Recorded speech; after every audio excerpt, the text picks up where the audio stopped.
Dando então, pessoal, sequência efetivamente à segunda parte do dia de hoje, eu gostaria, então, de dar novamente as boas-vindas para vocês, sejam todos bem-vindos de volta. E nós convidamos agora uma pessoa que vai falar um pouquinho do contexto, ainda no contexto dos conceitos de saúde do solo, tá? Que é muito importante os conceitos que foram trazidos aqui pela manhã, esses processos de construção de plantas, da importância de tratar o solo como um organismo vivo e não como substrato, E eu não vou me alongar muito aqui, porque não sou eu o palestrante, mas eu gostaria muito de poder trazer algumas informações para vocês. Então, convido agora o Eduardo Aires, da Sumitomo, para nos dará, trará para nós informações através da palestra Saúde do Solo e Manejo Fisiológico, Soluções Sustentáveis para a Nova Agricultura. Eduardo, seja bem-vindo, muito obrigado em nome da Coplacana, pela sua presença. Murilo, obrigado pela sua presença aqui, e agradecemos a Sumitomo por estar nos apoiando nessa jornada aqui. Tá? Eduardo, você tem 20 minutos aí para fazer suas considerações, sua apresentação. Boa sorte aí, tá? Boa tarde, gente. Tudo bem? Só pegar o passador aqui.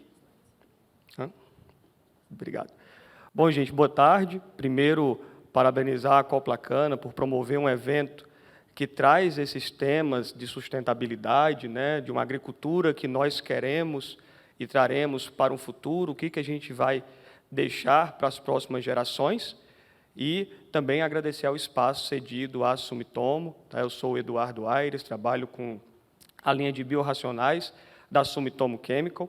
E só para a gente exemplificar da Sumitomo, a gente trabalha com sustentabilidade, nós somos adeptos aos preceitos lá do desenvolvimento sustentável, e a gente tem uma linha de produto para essas soluções, que traz as soluções sustentáveis para melhoria e proteção de cultivos, que se chama biorracionais.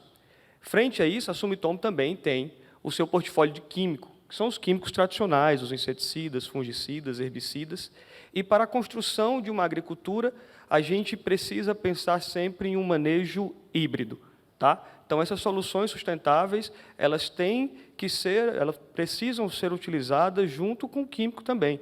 Então, o que eu vou trazer para vocês aqui hoje não é só falar de biológica, que a premissa, a verdade é essa, e que a gente só deve falar sobre esse conceito. Mesclar as soluções que nós temos de químico e de sustentável também é importante. Então, nossos produtos, os biorracionais, a gente divide ele em 3 pilares: saúde de solo e rizosfera, que é o que eu vou conversar um pouco com vocês, proteção de cultivo e melhoria de cultivo, que é o nosso tema sobre manejo fisiológico. Tá? Então, eu acredito, pela manhã eu não consegui estar aqui, mas vocês devem ter falado bem de saúde do solo, de sustentabilidade, pegando bem o conceito de sustentabilidade, que é o que a gente vai deixar de agricultura para as próximas gerações. E todo esse conceito passa pelo solo. A gente estudava há pouco tempo, na graduação, na academia, o conceito de solo químico e físico. Nutrição, a gente sabe bem, a adubação, como manter a fertilidade química desse solo, e a física. E, por muito tempo, se esqueceu um pilar muito importante, que é a microbiologia desse solo, tratar o solo como um organismo vivo. Tá? Então, o que é um solo vivo? É um solo saudável. E um solo saudável tem capacidade de ciclagem de nutrientes, estocagem de carbono, mitigação de estresse hídrico. Hoje a gente fala muito sobre fixação de carbono, como que a gente consegue fazer uma agricultura de baixo carbono, manutenção das características físicas. Nós vamos ver aqui que uma classe de micro-organismos, esses micro-organismos têm a capacidade de melhorar a característica física do solo, e isso passa por capacidade de retenção de água, melhorar essa caixa, estrutura. Então, a saúde do solo passa por micro-organismos, tá?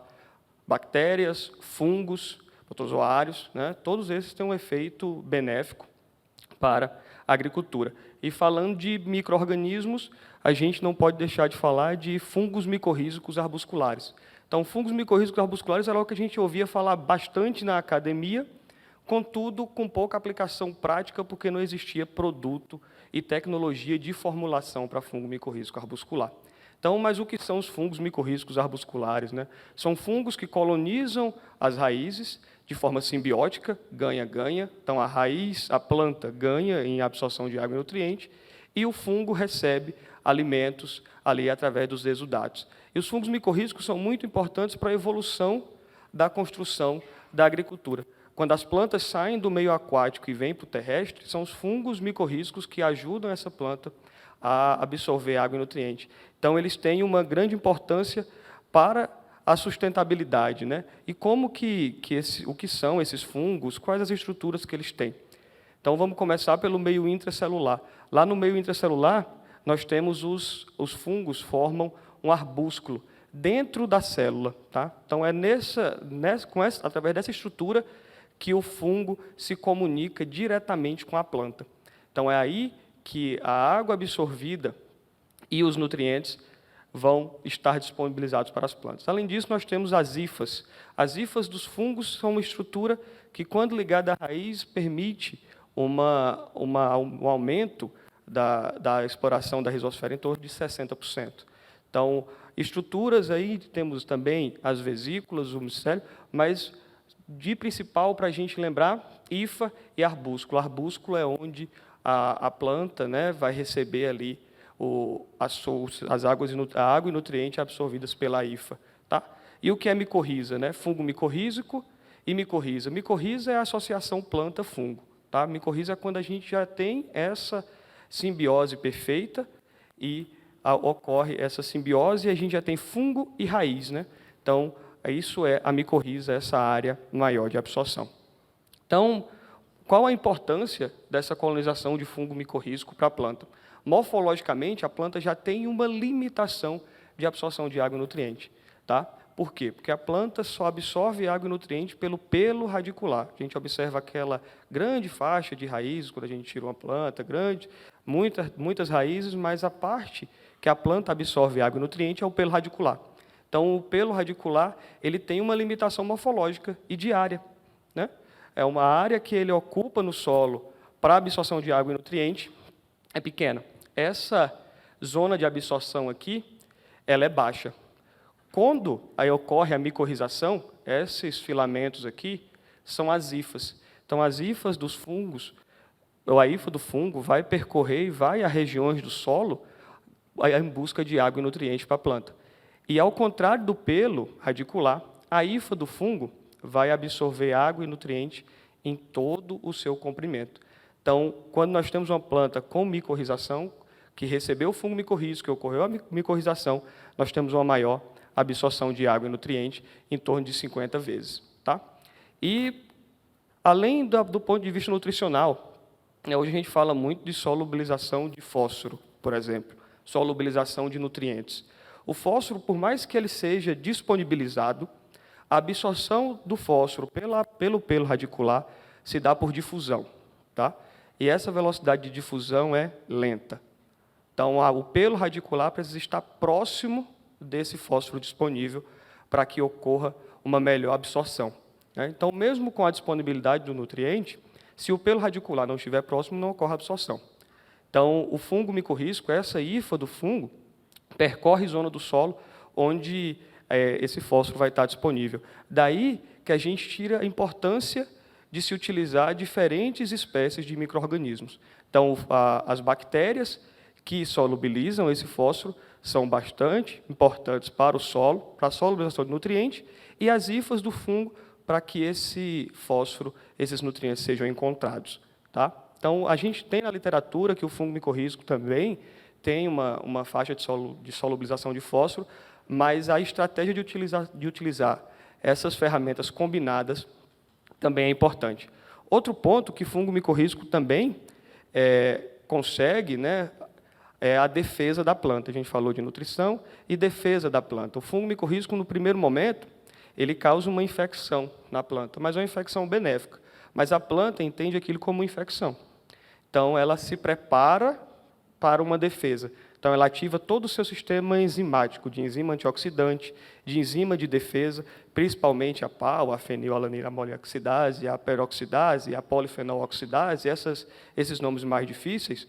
Mas o que é importante a gente lembrar, que a planta, com essa atividade enzimática elevada, num próximo momento que ocorra uma infecção agora de um patógeno ou de algum micro-organismo maléfico para ela, ela já vai estar com o seu sistema de resistência ativado. Então, a gente fala de fungo micorrízico arbuscular para a saúde de solo e para a saúde de planta também. Falando de saúde de planta, os fungos micorrízicos, por mais que nós temos no mercado bionematicidas, né, o fungo micorrízico também funciona como uma barreira para que o nematóide encontre a raiz da planta.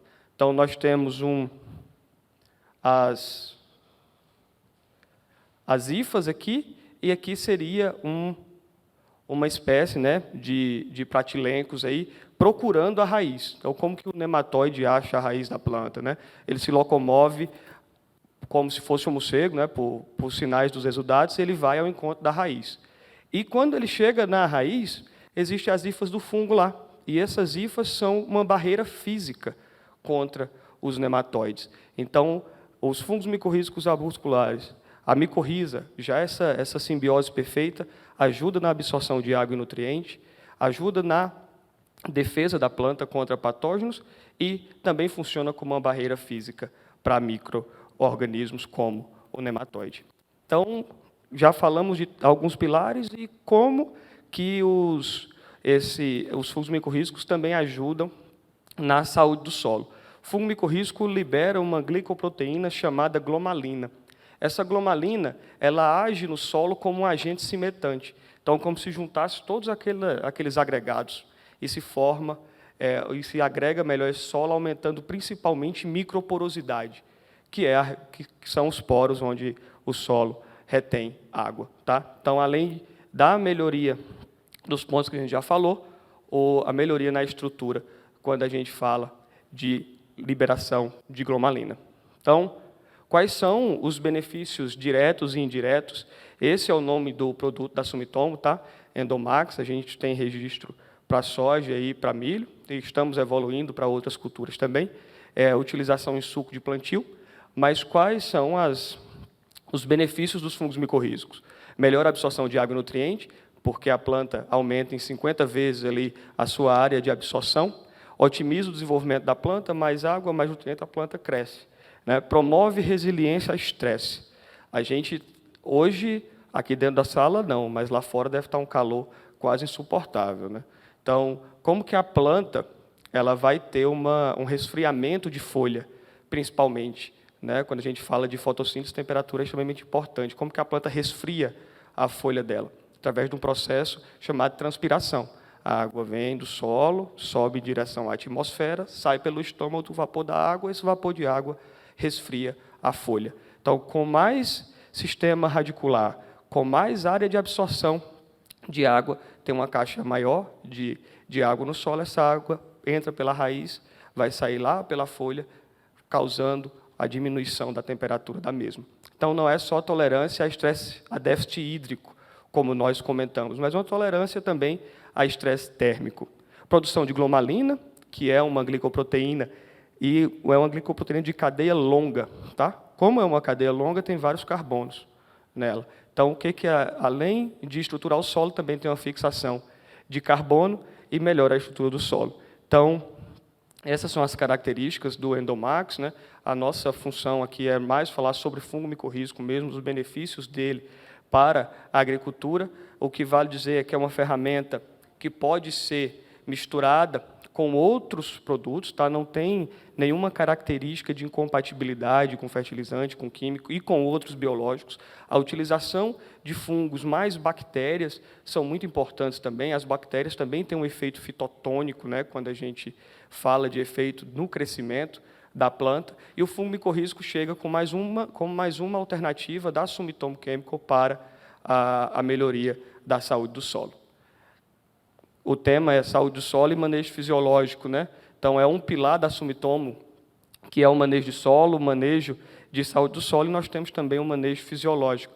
Esse eu tentar ser mais curto, porque meu tempo já está quase. Então, o manejo fisiológico da Sumitomo Chemical traz a utilização de reguladores de crescimento. Esses reguladores isolados, tá? Então, giberelina, citocinina, ácido abscísico, que nós temos isolado também. Então, como a utilização de reguladores de crescimento pode promover uma melhor arquitetura de planta e levar também a uma maior produtividade. Então, dentro da planta de forma endógena, a planta tem hormônios, né? Esses 5 hormônios, auxina, citocinina, giberelina, ácido abscísico e etileno. Esses são os principais, mas ainda existem outros, os jasmonatos, ácido salicílico, óxido nítrico, todos esses são hormônios também, mas esses são os mais conhecidos. Dentro da planta, auxina, citocinina e giberelina, eles têm um efeito de promoção de crescimento. Ácido abscísico e etileno, um efeito de retardo de crescimento, isso dentro da planta. Mas quando a gente aplica esses reguladores isoladamente, vamos entender regulador no sentido literal da palavra. O regulador ele promove crescimento ou inibe crescimento, a depender da dose utilizada, do time de aplicação, da espécie do tipo regulador. Então, por mais que a gente aprenda lá que todos existe essa divisão entre promotor e retardador de crescimento, quando a gente aplica esses reguladores, a gente pode ter essas duas funções. Então, o crescimento morfológico, as diferenças morfológicas que a planta apresenta, elas são muito ligadas à homeostase. A homeostase são os hormônios que estão ali em equilíbrio. Quando se quebra esse equilíbrio, em favor de um hormônio, um regulador desse, a gente tem uma mudança morfológica. Tá? Isso é importante lembrar, isso só os reguladores conseguem. O que a gente fala de outros bioestimulantes, eles levam a resposta fisiológica indireta, pode ocorrer ou não. Os reguladores, não. Os reguladores levam a resposta morfológica direta. Utilizou um regulador e de forma isolada, e na dose e no time correto, a gente tem uma mudança morfológica. E nisso, essas são as funções dos hormônios aí durante todo o desenvolvimento da planta. Então, lá na semente, quando tem mais giberelina que ácido abscísico, ocorre a germinação. Quando a gente tem mais etileno e ácido abscísico que citocinina e giberelina, ocorre a abscisão. Então, essa mudança de estágio morfológico sempre direcionada pelos teores de hormônios. E pensando nisso, a Sumitomo tem um programa de manejo fisiológico para soja, tá? Que se chama Soja Mais, com a utilização de 2 reguladores diferentes, que é uma citocinina isolada aplicada no vegetativo, com a intenção de quebrar a dominância apical. A planta, com a dominância apical, é que a planta cresce no sentido vertical, sempre regido por um hormônio chamado auxina. Tá? Então, a auxina fica na ponta e deixa todas as outras gemas laterais dormentes. Então, quando se quebra essa dominância apical, colocando uma citocinina, a gente tem um maior desenvolvimento de hastes laterais, hastes produtivas. Além disso, o encurtamento do entrenó. Tá? Isso é muito importante quando a gente chega numa área de soja, principalmente, que olha que a planta pode, a altura, né, você vê uma planta mais alta, a altura por si só não é um parâmetro de produtividade positiva ou negativa. Tá? A gente precisa analisar número de hastes produtiva e comprimento, principalmente de entrenó, porque é nesse entrenó que a gente vai ter estrutura reprodutiva, e essa estrutura reprodutiva que vai se tornar flor, vagem e produtividade. Tá? Então, o primeiro regulador utilizado para aumentar engalhamento, que é o Maxel, uma citocinina, e um segundo, que é a giberelina, aplicado lá no reprodutivo. A giberelina atua principalmente reduzindo, quebrando a homeostase lá em favor da giberelina e diminuindo o ácido abscísico e etileno. Então, a planta tem uma maior fixação de vagens aqui. Então, esse é o programa Soja Mais, com citocinina e com giberelina, promovendo uma melhor arquitetura de planta dentro do nosso manejo fisiológico. Tá? Então, reduz dominância apical, indução de mais ramos laterais produtivos, tá? Por isso que é no vegetativo, lá entre V3 e V5, porque é o time ideal da gente melhorar a arquitetura de planta. Então, se entra no V3 a V5, para que essas hastes sejam produtivas, não seja aquela haste que chega muito depois, que é aquela haste ladrona. E aí o Progib, lá no reprodutivo, 2 aplicações para pegamento de flor. Então, esse é um programa nosso, de manejo fisiológico, e que pega carona com todas as aplicações que estão sendo feitas. E a gente também tem um programa que se chama Cana Mais, que é para a cultura da cana-de-açúcar, promover TCH através do uso de giberelina e proteger o TCH ganho através do inibidor de florescimento, que é o Impulse. Tá? Então, o que a giberelina faz na planta, né? A giberelina, em poáceas, né, de maneira geral, e aí cana não seria diferente disso, a giberelina atua flexibilizando a parede da célula. Então, a parede da célula fica mais flexível. Com a entrada de água pela raiz, aumenta-se uma pressão de turgor nessa célula e a célula expande. Então, dá esse efeito que nós chamamos aqui de aumento no crescimento desses entrenós. Então, esse é o efeito do Progib para a cana-de-açúcar, aumento de TCH expressivo, utilização sempre em períodos chuvosos, né? Quando a cana aumenta bastante o seu potencial vegetativo, a partir de outubro, novembro, até janeiro e fevereiro, planta C4, luminosidade, vai ter temperatura alta e chuva, né, e água. Então, a gente recomenda a aplicação de Progib nesse período para aumento e crescimento desses entrenós e aumento do TCH. Tá? Foi uma satisfação conversar com vocês. Não quero exceder o meu tempo. Sumitomo tem ferramentas para manejo de solo, manejo de saúde de solo, proteção de cultivo e melhoria de cultivo. Acho que a gente se encontra para debater esse tema melhor depois. E obrigado pela atenção de vocês e parabéns à Coplacana pelo evento.